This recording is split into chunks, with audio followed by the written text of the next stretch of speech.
El último capítulo del libro de Josué se sitúa en el contexto de la renovación de un pacto, esta vez dirigido por el anciano líder Josué. Este tratado legal, este pacto, está basado en los tratados del antiguo cercano oriente, incluyendo cada una de sus 7 partes hasta la ratificación del pacto.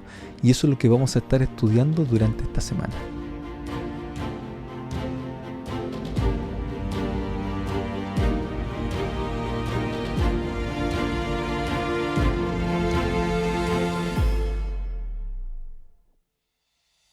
Hola a todos, bienvenidos a Escuela Sabática Simple. Ya se nos acabó la lección de Escuela Sabática. Estamos en el último tema, 13º sábado.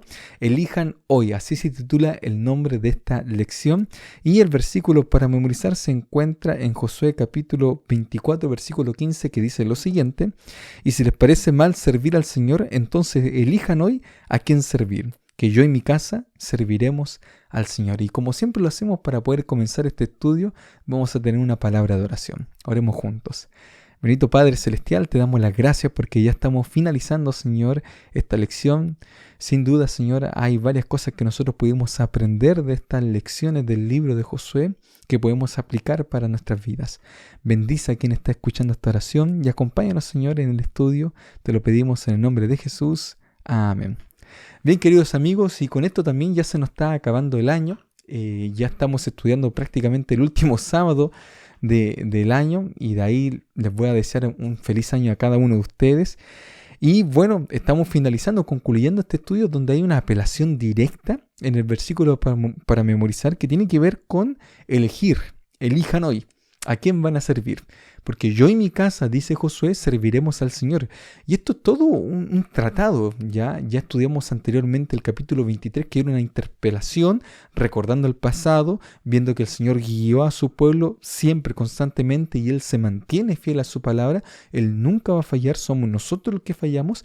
Pero ahora, ¿cierto?, haciendo este compromiso pactual entre un vasallo y un rey. Ya, porque tiene todas estas dimensiones el tratado que se ve en el capítulo 24. Entonces, ¿qué tiene un tratado del antiguo cercano oriente? En primer lugar, hay un preámbulo en el que se identifica al soberano, que es el iniciador del tratado. Es Dios quien toma la iniciativa para poder hacer este pacto con su pueblo. Después, la segunda parte es el prólogo histórico, que describe la relación entre ese señor y el vasallo, que es su pueblo, ya Israel, que los sacó de tierra de Egipto, los guió durante el desierto y los introdujo a esta tierra que fluye leche y miel. Después están en tercera parte las estipulaciones del pacto, en las que se le pide al vasallo que manifieste total lealtad al soberano, a sus mandamientos, ¿ya? Y hay una respuesta también de gratitud y motivada por ella. Después, los privilegios o bendiciones en respuesta a la fidelidad, y también prejuicios o maldiciones que pueden venir si no son leales al pacto. Después, como quinta parte, están los testigos del compromiso del vasallo, el depósito del documento para su futura lectura y la ratificación del pacto, donde finalmente ya todos se comprometen a seguir con cada uno, ¿cierto?, de los aspectos de este tratado, de este pacto. Y esto es lo interesante. Entonces, ¿cómo comienza todo este tratado? Bueno, Josué capítulo 24, versículo 1 dice que reunió Josué a todas las tribus de Israel en Siquem y llamó a los ancianos de Israel, sus príncipes, sus jueces, sus oficiales, y se presentaron delante de Dios. Es decir, todas las tribus de Israel estaban en Siquem, ahí estaban los oficiales, ahí estaban los líderes, ahí estaban los ancianos, estaban todos. Ahora, Siquem era el lugar donde Abraham había construido un altar. Ahí llegó a la tierra prometida. Dios hizo factible, real, la promesa que le había hecho anteriormente, que le iba a guiar a una tierra desconocida, capítulo 12 del libro de Génesis, y también que lo iba a multiplicar y se iba a convertir en una bendición completa, apuntando inclusive más allá a lo que es el Mesías. Entonces nosotros vemos acá que el cumplimiento de la promesa está hecho. Ya lo hablamos la semana pasada, es decir, Dios siempre fue fiel a su promesa, pero le va a recordar de que constantemente Él fue quien los sacó, Él fue quien los liberó, Él fue quien los eligió, Él fue siempre el que estuvo allí. Yo hice, yo te saqué, yo te libré, etc. Por lo tanto, Israel no es el protagonista de esta historia, no es el pueblo el protagonista, sino Dios mismo es el protagonista, porque Él es el que hace los milagros, Él es el que elige al profeta, Él es quien saca a su pueblo, Él finalmente es quien libera a su pueblo y lo introduce en la tierra prometida. Por lo tanto, la historia de Israel no se trata de Israel, sino que se trata de Dios librando a Israel, Dios guiando a su pueblo y Dios cuidando de su pueblo y Dios cumpliendo y siendo fiel a su palabra. Entonces, hay un libro de Max Lucado que se titula No se trata de mí. Yo creo que es bien cierto esto. La historia ya de Israel no se trata de ellos, sino que se trata de Dios en primer lugar. Él es el personaje principal. También inclusive nuestra salvación pasa al segundo plano con tal de que nosotros podamos Jesús pueda demostrar la vindicación del carácter de Dios. Es decir, todo este conflicto no se trata de nosotros, nosotros los seres humanos no somos el centro, aunque siempre queremos ser el centro de todas las cosas. Así ha estado siempre en el pensamiento humano, ya del humanismo, ¿no? Desde que el hombre era el centro de la tierra, ¿ya? Desde que sacamos a Dios como el centro y colocamos al hombre como centro de todo lo creado, de todo el universo, de todas las cosas. Bueno, hay un concepto errado allí porque Dios finalmente es el centro de todas las cosas y Dios tiene que ser el centro de nuestra vida. De Él se trata todas las cosas porque Él es quien provee, Él es quien da, Él es quien está allí con su pueblo, Él es quien guía, Él es quien sustenta y no se trata de nosotros. Entonces eso es muy importante. Nosotros no tenemos que olvidarnos de que toda la salvación no se trata simplemente de que Dios nos ama y que por lo tanto entregó su vida, sino que se trata también de vindicar ese carácter, que Dios es amor y como es amor, Él se entrega a sí mismo para poder salvar a la humanidad y reflejar ese amor para todo el universo y mostrar que las acusaciones de Satanás son realmente falsas. Entonces, no se trata de nosotros, se trata de Dios en primer lugar. Después se nos habla que este llamado, esta ratificación del pacto tiene que ver con este llamado que Dios le hace a poder servir a su pueblo en integridad y en verdad. Dos palabras que son claves en la lección. Dice acá Josué capítulo 24, versículo 14 y 15. Ahora pues temed a Jehová y servidle con integridad y en verdad, y quitad de entre vosotros los dioses a los cuales sirvieron vuestros padres al otro lado del río y en Egipto, y servid a Jehová. Y si mal os pareciere servir a Jehová, escogeos hoy a quien sirváis, si a los dioses a quienes sirvieron vuestros padres cuando estuvieron al otro lado del río, o a los dioses de los amorreos en cuya tierra habitáis.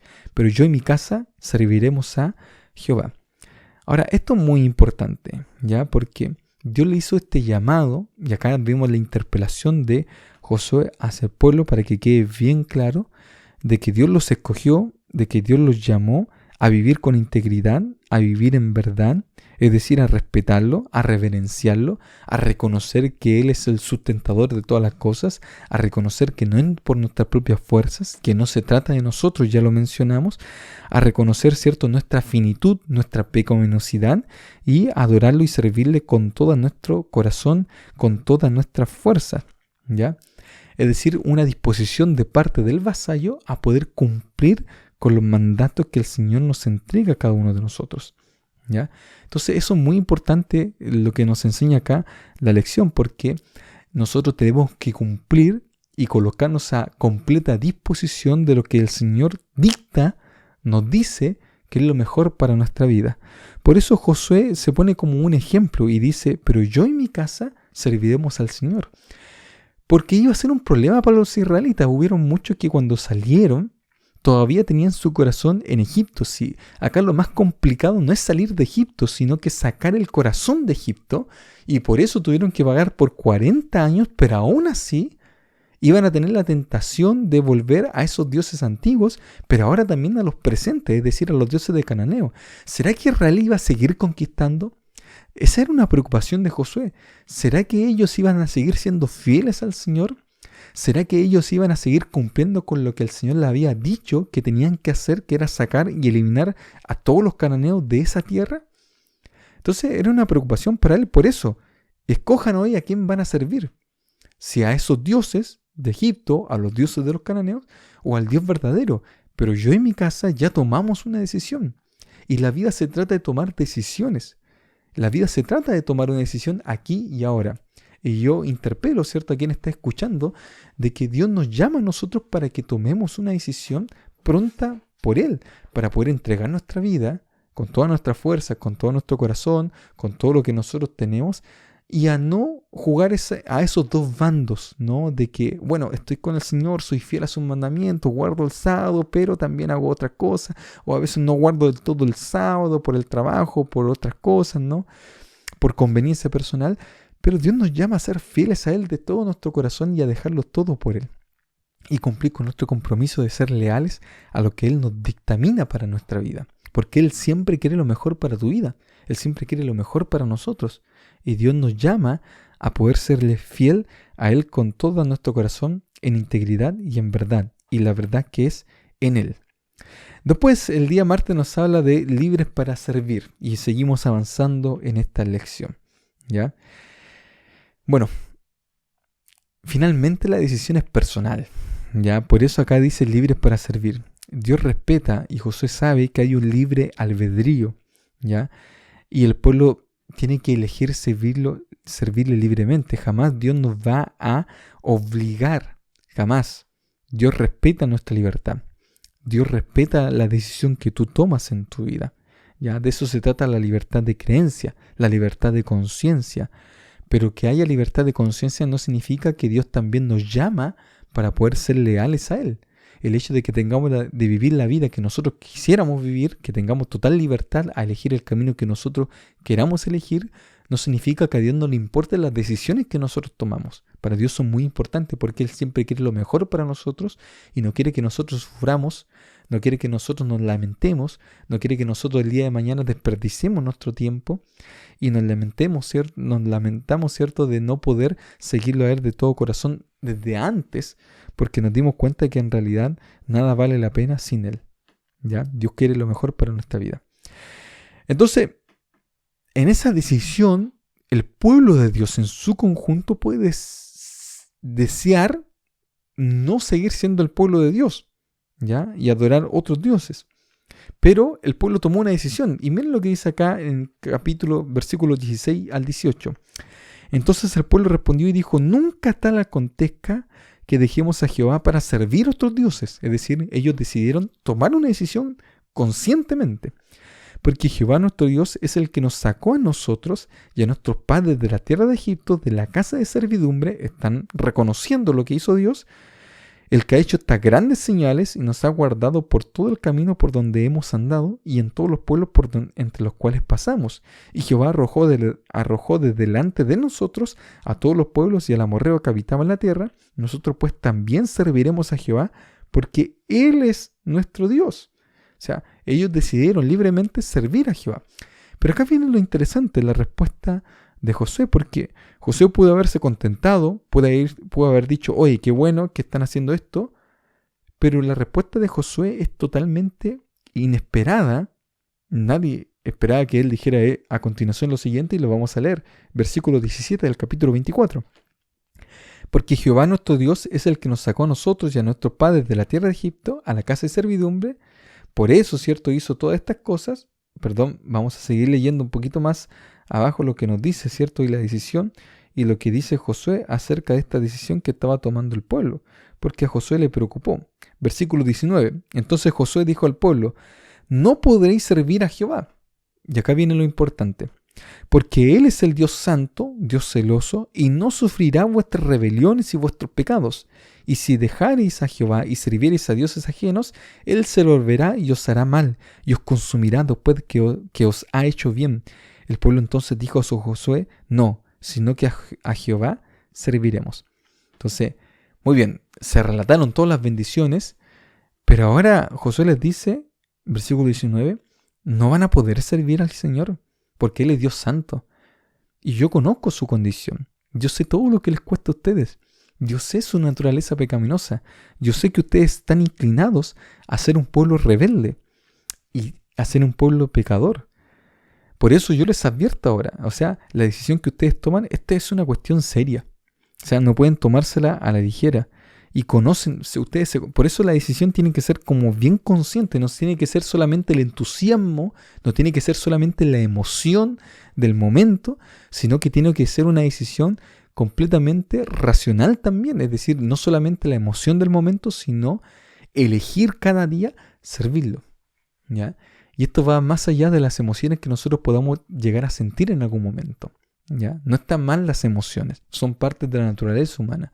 Pero llega un momento donde nosotros tenemos que ser conscientes de que si elegimos caminar con el Señor, tenemos que seguir siendo leales a pesar de que muchas veces tengamos que perder, a pesar de que muchas veces tengamos que sufrir, a pesar de que hayan situaciones donde realmente el Señor no nos libre, porque vivimos en un mundo pecaminoso, a pesar de que nos esté yendo mal, a pesar de todas las cosas, tenemos que seguir siendo fieles al Señor. Es interesante como lo dice Habacuc, ¿no? Aunque la higuera no florezca, aunque no haya cierto alimento para nadie, aún así yo voy a seguir siendo leal al Señor. Porque esto no es solamente por conveniencia, ya no es solamente de que, esto no es la teología de la prosperidad, mientras más fiel, mientras más leal, mientras más doy al Señor, más me va a dar Él. No, muchas veces hay que sufrir el martirio. Muchas veces hay que pasar por malas situaciones, hay que pasar por complicaciones difíciles. Pero el hecho de que no tengamos cosas materiales no significa que nuestro corazón no esté en paz. Yo creo que esto es lo más importante, que nosotros tengamos no solamente la paz del Señor en nuestro corazón, sino que estemos confiados en que si hacemos su voluntad y si seguimos siendo fieles a Él, finalmente hay una gran recompensa para aquellos que son leales a Él, que es la vida eterna, y no perderse uno y no perderse tampoco nuestra familia, ¿ya? Yo creo que ahí se ven las grandes victorias del cristiano fiel, ¿no? Cuando no solamente uno, sino que también la familia completa está caminando en los pies o en el camino del Señor. No se trata solamente de las posesiones, sino que se trata de seguir siendo fieles a Dios a pesar de que no tengamos nada, a pesar de que las cosas no vayan muy bien. Y el pueblo tenía que comprenderlo, el pueblo tenía que entenderlo. Ahora estamos viendo las bendiciones del Señor en la tierra prometida, pero cuando esto no estuviera, ¿seguirían siendo fieles al Señor? ¿O reconocerían en otros dioses que son más prósperos y serían fieles a esos dioses? Bueno, ahí por eso ellos tenían que tomar una decisión, y la decisión tiene que ser consciente, y la decisión tiene que seguir adelante frente a cualquier obstáculo que pueda surgir en el camino. Bueno, el Señor nos conoce también. Él sabe que nosotros nos equivocamos, Él sabe que nosotros erramos, y también Dios tiene misericordia de cada uno de sus hijos. Bueno, la gracia de Dios es la que nos cubre, y con esa gracia nosotros tenemos que seguir siéndole leales a Él. Peligros de la idolatría. ¿Cuáles son los peligros? Bueno, Josué lo dice en los versículos 20 al 24. Y Josué respondió al pueblo: vosotros sois testigos contra vosotros mismos de que habéis elegido a Jehová para servirle. Esa fue la respuesta. Y ellos respondieron: testigos somos. Ahí está, ¿no? Somos testigos nosotros. Quitad pues ahora los dioses ajenos que están entre vosotros e inclinad vuestro corazón a Jehová de Israel. Y el pueblo respondió a Josué: a Jehová nuestro Dios serviremos y a su voz obedeceremos. Y hubo un llamado a quitar los dioses. Seguramente más de algún israelita, como ya lo mencionamos, tenía sus dioses ajenos, sus dioses de Egipto, sus dioses de otras tierras, y en ese momento ellos tenían que echar todo y elegir ser leales al Señor con todo el corazón, con toda su fuerza, ¿ya? Desechar todas aquellas cosas que de alguna manera lo iban a alejar y a entorpecer la relación que uno tiene que tener con el Señor, ¿ya? Y uno tiene que ser leal a Dios frente a cualquier cosa que pueda surgir. Muy bien. Nosotros tenemos entonces las promesas del Señor cuando uno es leal, y las promesas son grandes de parte de Dios, porque Dios nos da mucho más de lo que nosotros esperamos, ¿ya? ¿Y cómo termina todo esto? Bueno, día jueves se titula Un buen final, y dice lo siguiente, ¿no? Ya en el epílogo, ya cuando Josué muere, y ya no lo escribe Josué, sino que algún redactor, alguien, ¿cierto?, inspirado, escribió esta narrativa de la muerte de Josué. Josué había decidido ser leal junto con su familia, y el pueblo también, y sirvieron todos. Miren lo que dice acá. Después de estas cosas murió Josué, hijo de Nun, siervo de Jehová, siendo de 110 años, y lo sepultaron en su heredad en Timnat Será, lo que sobra, que está en el monte de Efraín, al norte del monte de Gaas, y sirvió Israel a Jehová todo el tiempo de Josué, y todo el tiempo de los ancianos que sobrevivieron a Josué, y que sabían todas las obras que Jehová había hecho para Israel. Y enterraron en Siquem los huesos de Josué que los hijos de Israel habían traído de Egipto en la parte del campo que Jacob compró de los hijos de Amor, padre de Siquem, por 100 piezas de dinero, y fue posesión de los hijos de José. También murió Eleazar, hijo de Aarón, y lo enterraron en el collado de Fines, su hijo, que le fue dado en el monte de Efraín. Trajeron los huesos para poder cumplir la promesa, y ahí está. Ahora, esa es la tierra de Israel. Dios la había entregado, Dios había sido leal, y acá nosotros vemos, ¿cierto?, cómo el pueblo fue fiel hasta los ancianos que siguieron y sucedieron a Josué. El pueblo trató de ser leal. Después nosotros conocemos la historia de los jueces, ya donde el pueblo quiso colocar un Dios, pero acá yo creo que lo que Josué quería dejar claro era que ustedes tienen un único rey, no necesitan otro rey humano, y su rey es Jehová de los ejércitos. Él es su rey, a él tienen que servir de todo corazón y con él hicieron un pacto y Dios sin duda los va a prosperar. Y bueno, acá en el epílogo nosotros vemos que el pueblo intentó ser fiel, pero finalmente le costó ser fiel. ¿Por qué? Porque las nuevas generaciones se fueron perdiendo y fueron perdiendo el rumbo. Yo creo que ese es el gran desafío que nosotros tenemos hoy en día. ¿Cómo preservar una generación nueva? ¿Cómo nosotros podemos hacer que las nuevas generaciones puedan seguir siendo leales a Dios, sustentar la iglesia, cuidar de ella y predicar el mensaje? Es lo más complicado, es lo más difícil. Vivimos en una sociedad cada vez más secular, cada vez más difícil de poder predicar porque la gente no quiere hacer compromisos con una institución religiosa. Y lamentablemente, si bien la gente cree, si bien hay una espiritualidad grande, pero no quiere ser leal a ese pueblo, a ese movimiento remanente de Dios que predica el mensaje final. Y por lo tanto, ¿cierto?, no estamos avanzando y la iglesia se encuentra estancada en estos momentos. Pero nosotros tenemos que seguir siendo leales al Señor, siendo fiel a Dios. Tenemos un desafío con las nuevas generaciones, tenemos un desafío con nuestros propios hijos. Y yo creo que el desafío se puede ganar en la medida en que nosotros mismos somos un ejemplo para las generaciones que sigan. Porque si nosotros somos leales a Dios, si nosotros somos fieles a Él, sin duda el que sigue va a ver lo que nosotros hacemos. Es el condicionamiento vicario. Las personas, los jóvenes, los niños aprenden por el ejemplo, siguiendo a los demás. No tanto lo que dicen, sino finalmente cómo viven, cómo son, lo que hacen realmente en su vida, en tanto en lo público como en lo privado. Gente real. Se necesita vivir el verdadero cristianismo que es fiel al Señor, que es el verdadero discipulado, que hace lo que hizo el Maestro. Y sin duda con eso nosotros vamos a estar resguardando y cuidando a las nuevas generaciones. Querido amigo que me estás oyendo, fue un gusto acompañarte durante este año. Ya se está acabando la lección y el llamado final de Josué es para poder servir a Dios de todo nuestro corazón y ser leales a Él y comprometernos con Él y establecer un pacto con Dios y entregar nuestra vida y nuestro corazón al Señor, porque esa es la mayor bendición. Lo mejor es comenzar un nuevo año, una nueva oportunidad, siendo fieles al Señor con todo nuestro corazón. Y podemos caer, podemos equivocarnos, como lo hemos dicho en otras ocasiones, pero si somos leales al Señor, podemos levantarnos también para poder seguir adelante, porque Dios viene pronto, Jesús vuelve a esta tierra y vuelve a buscar a cada uno de sus hijos leales. Que Dios te acompañe, que nosotros todos podamos estar allí, no solo nosotros, sino también con nuestros hijos, con nuestra familia completa. Dios te bendiga, nos vemos hasta el próximo año en una siguiente lección.